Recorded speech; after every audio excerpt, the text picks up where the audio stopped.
Assalamu alaikum, friends. This conversation is about Muslim issues.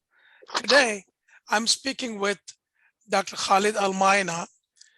He joins us today with from Saudi Arabia, Jeddah. He's a humanitarian, a defender of workers' rights, rights of women, a human rights activist, a veteran Saudi journalist, media commentator, a businessman, and of course, a family man. Khaled was the editor-in-chief of Arab News and later on Saudi Gazette. He, his op-ed pieces have appeared in newspapers around the globe. He has worked for the advancement of women, and that is our topic today, and was the first employer of women in Saudi Arabia at Arab News. Later on, his daughter Lena was appointed to the Shura Council in 2016. He is a vanguard of workers' rights and had focused on reporting and seeking justice for them. Among them were Hindus, Sikhs, Christians, Muslim workers coming from overseas and working in Saudi Arabia. He is known as the man behind the green truth. Khaled was recognized for standing up for the rights of oppressed and projecting the true values of Islam. And this is very important. The Pakistani government awarded him their highest civilian award, the Sitara-e-Imtiaz. I'm sure you remember Dilip Kumar was awarded the same Sitara-e-Imtiaz later on. In Philippines, he was honored with the doctorate, honorary doctorate as well. At the Center for Pluralism and World Muslim Congress, we see an alignment of our work with Dr. Khaled Almaeena. He brings people together, standing up for their rights to create secure societies for every human being. Now, Dr. Khaled, the floor is yours. I'd like you to share the changes that are happening in Saudi Arabia with the new government, the positive changes that are occurring. Yes, sir, the floor is yours. Well, thank you for that very generous introduction. Thank you for that very generous introduction. Our pleasure.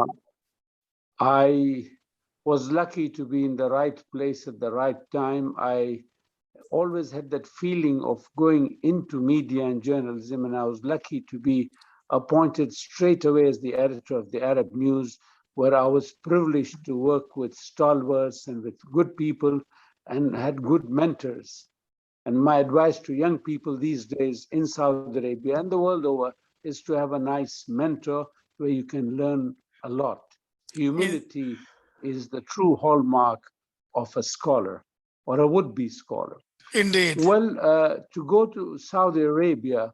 And on that note, Khaled, on that note, sorry. On that note, when you said humility, that is our program on the next hour with Dr. Safi Kazkasane. We're going to talk about humility, how it builds bridges in the nations and communities. Please continue.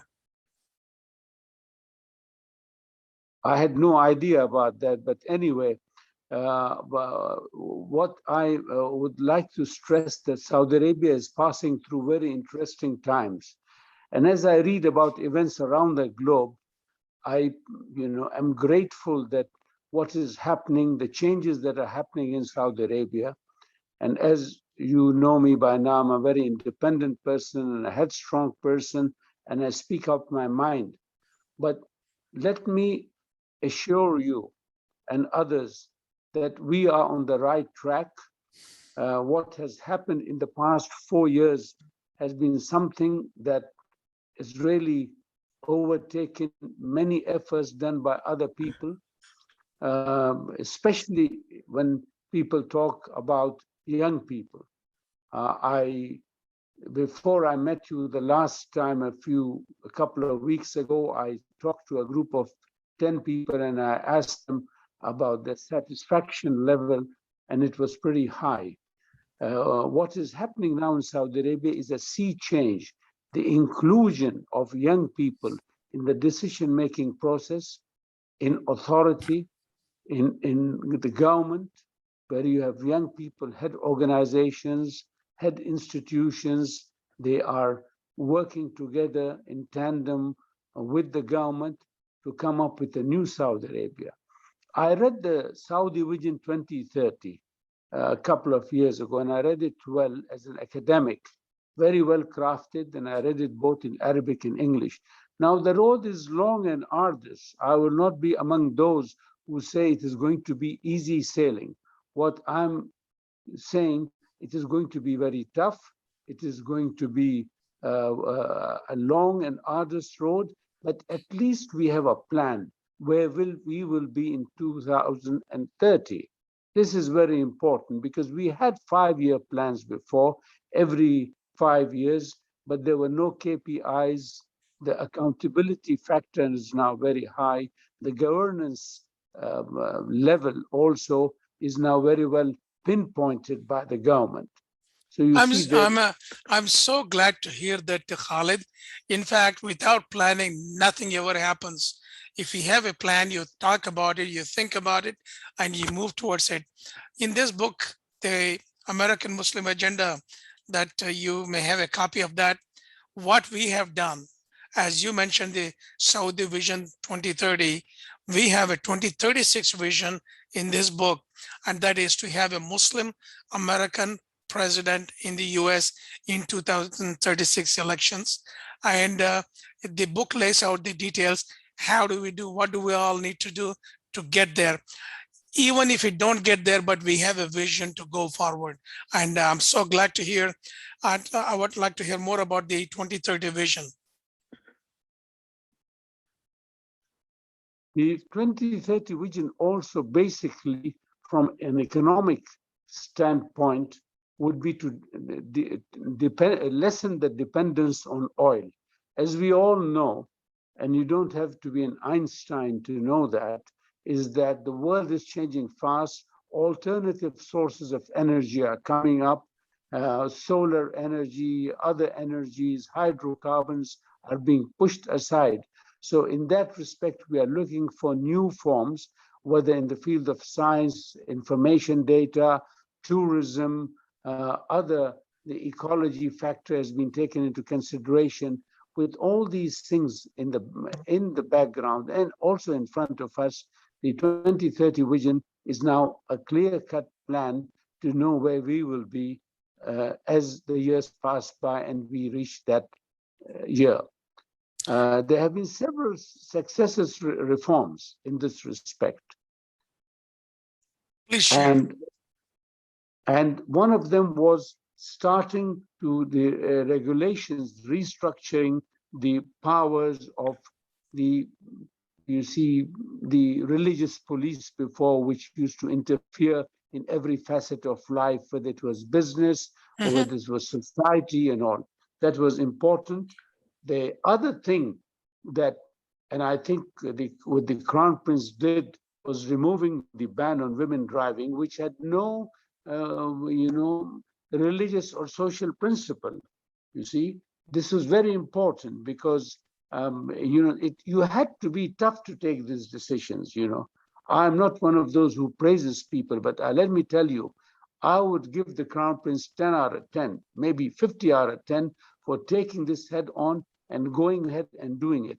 You cannot imagine how much the inclusion of the women folk in business, in society, has taken place because of the driving. There were drivers before, there was public transport, but to deprive 50% of the population from work is tantamount to suicide. So Indeed. this has been averted. This has been averted. This has been now projected that women are equal to men, which Islam already has professed 1400 years ago. People who Absolutely. say about Muslim women in the background, they should know that the boss of the Prophet was a woman, Sittana Khadija, whom he used to work for. And the Yes. Prophet was called an Amin, the truthful, because he was a very good person and he took care of the business in an honest and very appropriate way. These things are coming in the forefront. When I arrived from your city 4-5 days ago, at the airport, there were women at the counter, there were women in the customs, there were women outside. So In where Jeddah were they Airport? before? In You Jeddah have Airport? now given women in Jeddah, yes, in Jeddah airport. I went to Qasim before Ramadan, and where Qasim was thought to be the bedrock of regression. In Qasim, at the hotel, at the counter, the woman was there. So the Saudi women are second to none. They have now been given a chance to play the role. And by the way, these are not cosmetic gestures. I truly believe that the Crown Prince meant it when he said that women are, equal to men, which again, God has said that before in the holy books and the scriptures. And this is exactly now what is being practiced. And Dr. I'm Almaina, very happy to see that women are doing it. Dr. Maina, what kind of opposition did he face when he made that announcement? Well, there are always those who oppose progression, and I'm sure there are people who did not like it. And I'll be very frank, there are still some people who complain about women taking over men's job and all. And I always tell them what I had written in my office in the Arab News years ago, right in front of my desk on a big placard: the best man for the job is a woman.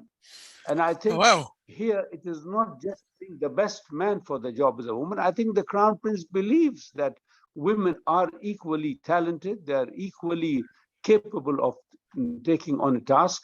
And this doesn't apply to all women. There are important things to be done. Men, by the way, have not been sidelined because, some of these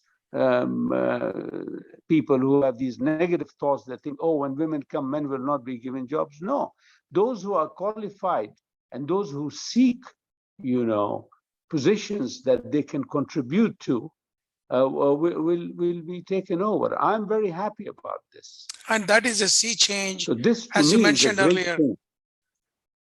See, yes, and let me add some more things. There were some newspaper reports about the treatment of women or the maltreatment of women.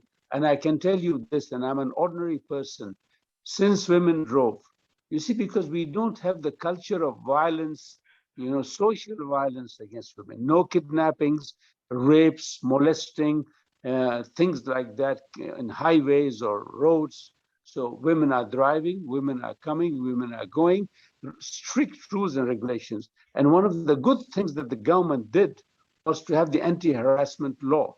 No man can now raise his eyes or do something because there are applications that can land the guy in hot soup. So this is important. So very important to see. And So, this fear that some of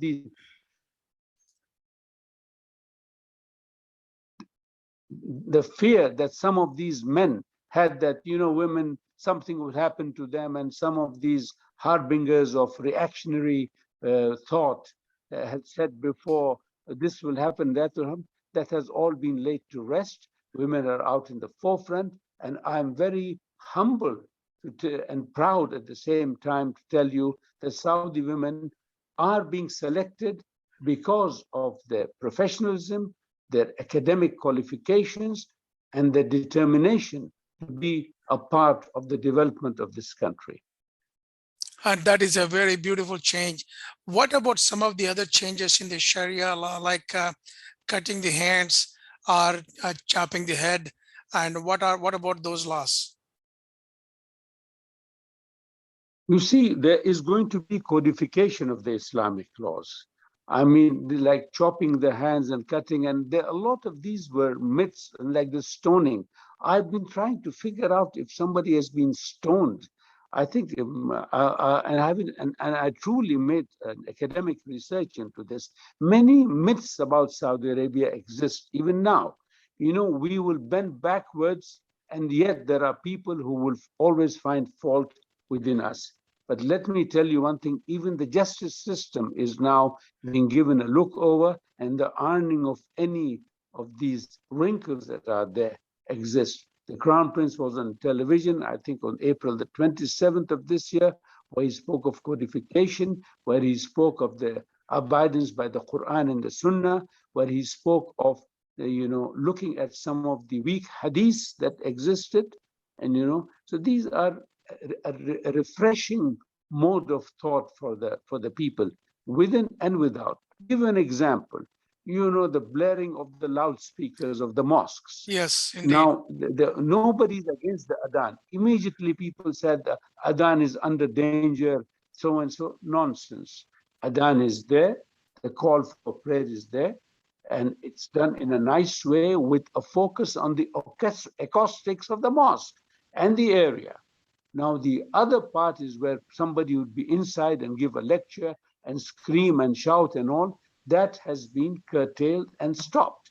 So you see, the rumor went outside in the subcontinent and other places in Indonesia. They've stopped adhan. Nonsense. Islam is an integral part of our life. The ideology that is flexible, that is self-motivating, that is progressive will exist. We abide by it, but at the same time, we have to modernize our thought and way of life. We here are focusing on the hadith, you see, in the sense of modernization and not westernization, because people are talking about westernization. We do not want to westernize. We would like to modernize, and Islam is always in the mode of modernization, acceptance of new ideas and technology and other things. What does modernization to you mean, and what are the major items that you're looking to modernize? Well, for example, now the thing that one has to see is the workplace, is the economy, commerce, the courts, movement, societal acceptance of several other things. That is, for me, modernization, which existed in Islam even before. We do not want to follow others or try to imitate or ape others. What we want is to live like Muslims with the Quran and the Sunnah as our basic values. At the same time, we would like to see everyone in society play their role as prescribed by Allah. I think you made a very good point. I don't think there is any recorded stoning in Saudi Arabia, but it was in Iran that one stoning happened that went viral all over the world, and one in Afghanistan, but I don't think it happened in Saudi Arabia. But what about the chopping of, cutting off the head in the public square? Well, let me tell you, as they say in England, one swallow does not make a summer. So if one bird comes up in the end of the winter, the summer doesn't come. Now, there are things that are there, like, for example, the had, where if somebody, and people do not also know this, in how many cases in Islam, if somebody kills somebody premeditatedly, he, after being tried, is sentenced to death. Now, if the family of the victim forgives him, you see, then he's let go. How many cases, Mike, there have been in Saudi Arabia where the family of the victim forgave the person and the person was spared from the firing squad or the sword? This has never been reported outside. The only report happens is when somebody is killed. You have people being, executed by cyanide, by injections, by electric chairs. Nobody speaks about that. But in Islam, there's still a way out. The way out is for forgiveness. This doesn't exist elsewhere. And I'm not being disrespectful to others. Yes. This has been totally overlooked. Yes. What about the lost and apostate? I think Rifai was apparently, he is on death row or something like that. What about apostates? How is it treated now? Will be treated in the future? The law of apostate also, I'll be frank with you, I am not much familiar with those laws. Program पे हूँ, आप check कर लें, आप check कर लें email. Thanks. I'm sorry.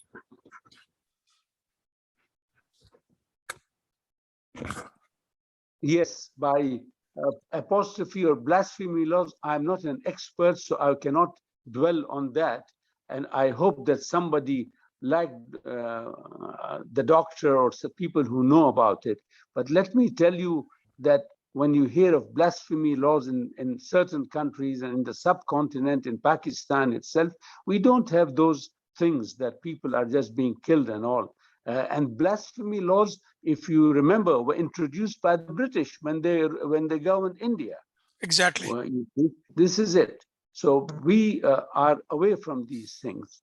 But I will tell you one thing, that Islam, mercy is the focal point. And I truly believe that what is happening now in this country is to encompass the beautiful aspects of Islam, the lighter side of the moments, to have less, force in dealing with certain issues. You see things that were not before prevailing are there. Before they were, in the name of Islam, they were prevented, and people wouldn't do those things. Right now, people go out, people come and all. At the same time, you should not be an agile provocateur. If you have no knowledge about religion, no need for you to come up with certain statements, deny certain things. I'm not a scholar of Islam. I know the basics. I am a Muslim, a practicing Muslim. So that's why I was not able even to answer your questions. So what needs to be done is to talk to the right people. Indeed, indeed. Khalid, you want to summarize the changes, positive things that you're talking about in a few minutes? Then we will take 2 or 3 questions and end the program about 1:40 in about 15 minutes. Well, frankly speaking, I would be termed as a senior citizen. I'm happy the changes have happened. As I told you, I sat with a young man even after I left you and came, and the young man said that he's happy. He's not westernized. He has lived in England. He went to a public school in Britain, but he says that he's happy. People now in Saudi Arabia, before, when the vacation period started, used to travel abroad, to go to neighboring countries, to go to Egypt, to go here. Now they're sitting, enjoying themselves within the framework of Islam, going and having to the beach, going here, playing sports, doing things, listening to music. So these are very positive changes. The feeling of belonging, and I tell you this, the feeling of belonging has now been embedded in the hearts of the young people. There is a sense of pride. And honestly, Dr. Mike, this didn't exist before. There is that feeling that there is hope. And it's not just 2030. It is something that we can make something out of this effort. Because with 70% of young people there who had no access before to in the decision-making process, and now are having jobs and situation, being board members. I checked up a major company, and I saw the average age of the board members was less than 40. Well, I mean, no sense of envy, but there it was. It's their time. And Yes, everyone has his day. So this indeed. is something that will change. The other thing, Notary Public, Dr. Mike, I asked to go and see the Notary Public. A woman comes, Muassikha comes to my office. She signs. In the courtrooms, you will find women everywhere, human. And again, as I said, not cosmetic. This is the real beauty of the deen that was supposed to have happened a long time ago. A box has been opened, a door has been opened, and people have come out.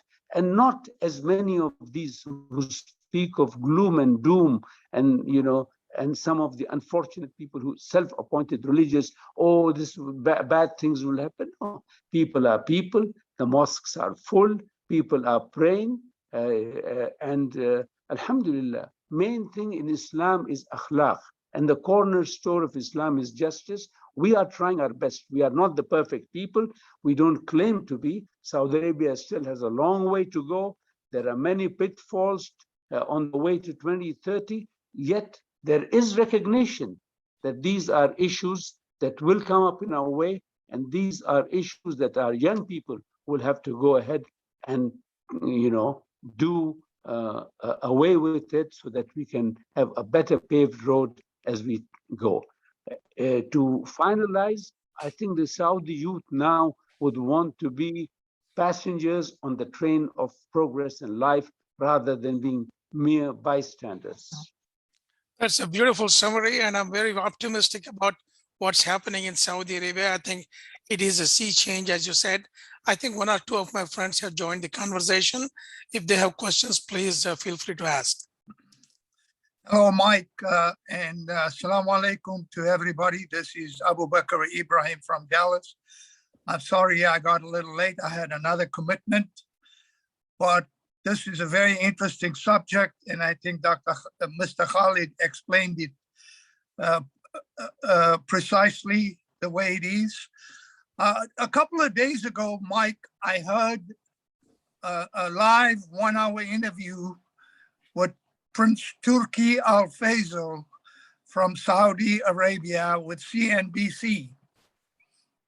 It was a very interesting and informative interview. In it, he said that the Saudi Arabia has the two Islamic holy sites of Islam, the birthplace of Islam, Mecca, and the birthplace of the Prophet, peace be upon him, in Mecca, and the founding of Islam in the beautiful city of Medina.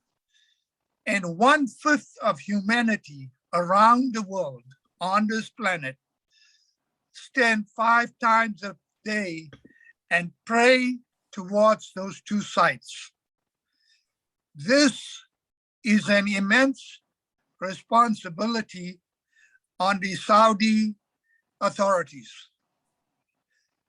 Not only are they the de facto leaders of the Muslim world, but they also have a responsibility through these holy sites to unite the Muslim world on this planet and bring them together instead of keeping them apart. What would be your question to Dr. Khaled Almaeena?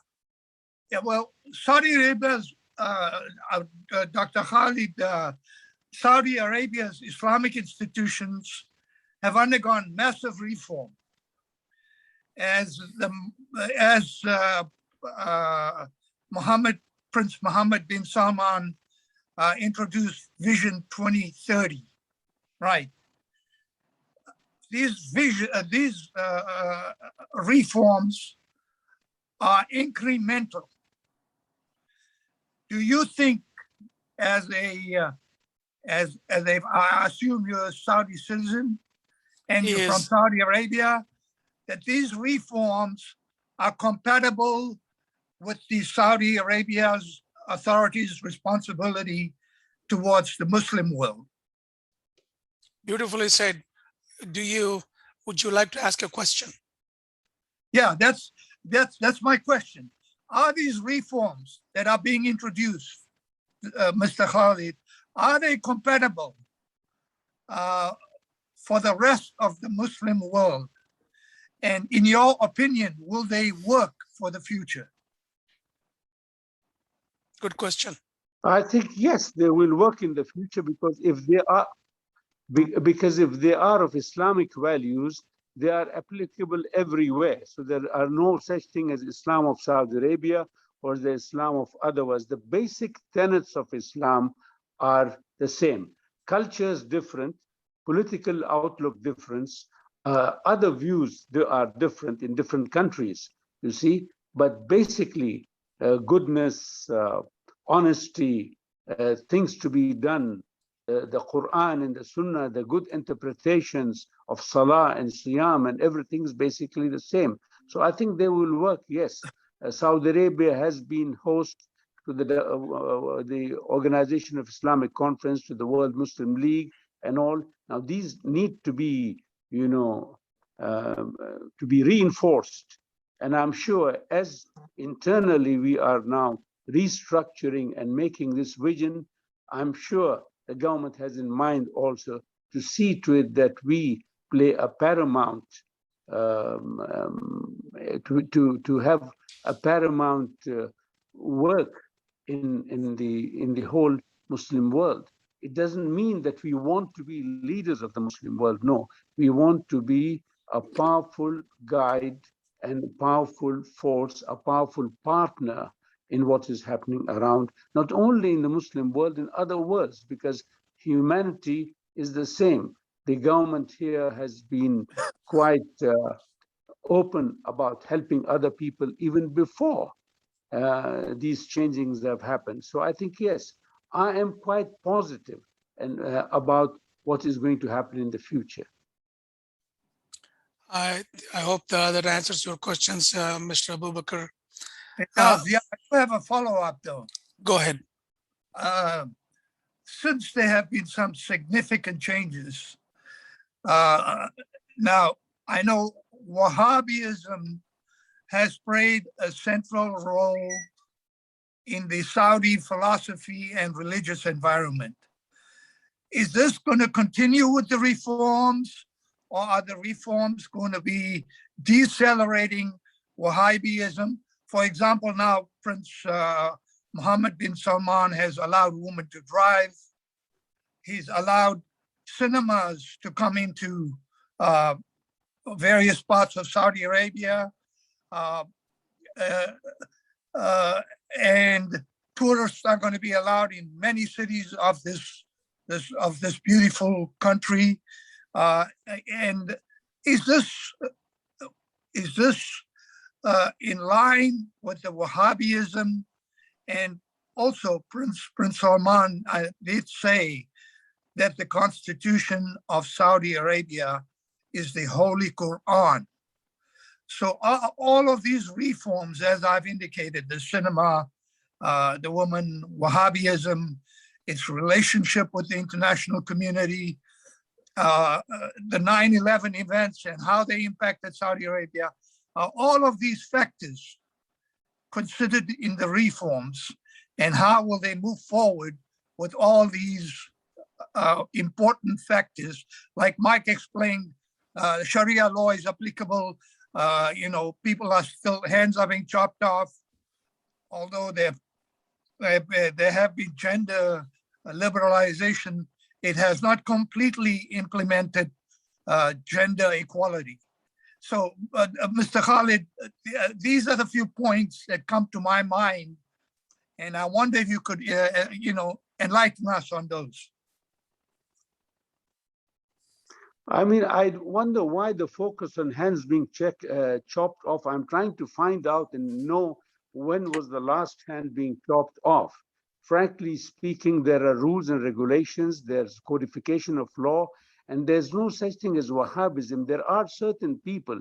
Wahhabism was not a state philosophy, but there was a strong, quarter among the ulama and others. But all these have been brushed aside by the Crown Prince, who again maintained that the Quran is the law, that other things are there. There is also Sharia. But again, as I said, there were social restrictions, nothing to do with Sharia, like movies and driving, because women have been driving in other Muslim countries. Movies were there in Egypt. So to say that this had to do with Sharia, I think is not right. What I'm saying is that Saudi Arabia is now on the edge of a new progress. It is in an era of enlightenment, alhamdulillah. And again, let me assure people, it is not doing away with any of the religion or any of the Islamic values that we still possess. Thank you, Mr. Khaled. That was very well said. I really appreciate the answer. Of course, we all love Saudi Arabia. It's the country to which we pray 5 times a day. And it's uppermost in our minds to be successful, not only as a country, but as a people. Alhamdulillah. Thank you for your response. Well, thank you, AB. Inshallah. Let me share a short, if there is another question we can entertain. If not, I will send a short story of my experience in Saudi Arabia. Way back in 1978, I had a Peugeot 504 I was driving from Shedgum, which is near Upcake, all the way to Dahran. It's about 120 some miles. It was hot summer, 108 or 110 degrees. My car stopped because it's a fuel injection. It didn't function. For 5 hours, I stood on the roadside. In the Western movies, they show the lips being purged, dried up. And I was thinking that I'll be gone completely because I was in heat. There was nobody. If somebody tries to stop, if they go about 80 miles, 120 miles of speed, they cannot stop. So they go away.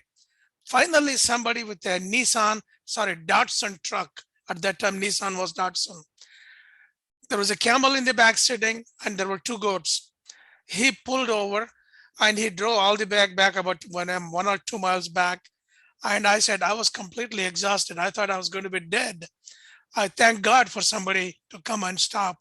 So I thought I was going to sit with the camels and the goats. And I said, that's fine. If that's what I have to do, that's what I have to do. But the gentleman was kind. He asked his wife, who was wearing full abaya, to move towards his side, and I sat at the edge. I was really surprised that he did. Then I went to sleep after that because I was completely exhausted. He took me to his home in near Upcake, someplace I don't remember. Upcake is a town. And he put a cart there, said, take some rest. I did. And then afterwards, he woke me up. I said, it's time for dinner. I was taken completely back. He had invited about 4 or 5 of his friends to come, and he had spread a huge dastarkhan, or the tablecloth, and they were all sitting around, and I just joined them. And I don't know if I was living in a dreamland, la la land, or I didn't know what was happening. Once it was all over, I said, okay, I'm ready to go home. Can somebody drop me? He said, no, your car is ready. He had towed my car away from somebody, got the car fixed, and parked there. And I said, what do I owe you? Because that's a lot of money to tow and repair. He said, no, I need you to make a promise to me. I was afraid what kind of promise he's going to extract from me.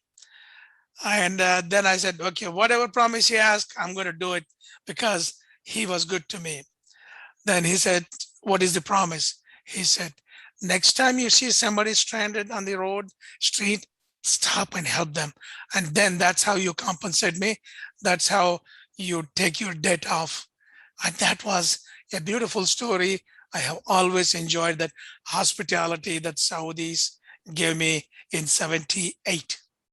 And Khalid, with that, I just want you to say a few words and we'll conclude the program.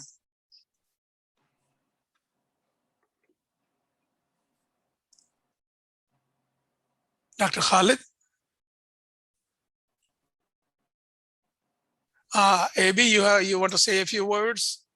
Oh, well,